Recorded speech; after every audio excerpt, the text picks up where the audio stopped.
Yo, what's up? Good morning! Kevin po from Hegdes. Ngayon, may isa na naman tayong katanungan.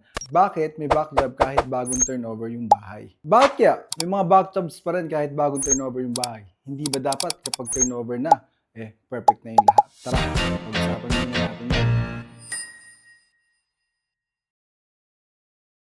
Ngayon, kung homeowner ka, natural lang na magtaka ka. Kasi nasa isip mo, bago yung bahay, kaagawa lang, bakit kailangan may ayusin?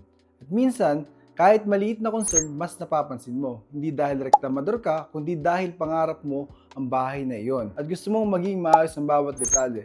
Pero kung contractor ka naman, alam mo na may mga bagay na lumalabas lang kapag ginagamit na ang bahay.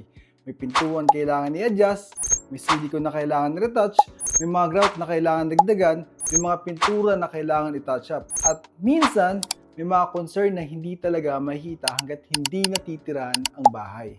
Kadalasan, bahagi ito ng isang final fine-tuning ng isang bagong bahay. Bilang homeowner, ang pinoprotektahan ay ang pangarap niya na matagal niya nang pinag-ipunan. Kaya gusto niyang makasigurado na maayos ang bawat detalye. Ngayon, kung contractor ka naman, pinoprotektahan niya ang kalidad at reputasyon ng trabahong iniwan niya. Kaya mahalaga rin sa kanya na maayos ang mga concern pagkatapos ng turnover. Magkaiba ang pinoprotektahan nila pero pareho nila gustong marating ang isang bahay na maayos at may pagmamalaki. Siguro, ito yung pinaka-common ground natin. Ang back job, hindi palaging ibig sabihin na pumalpak ang contractor.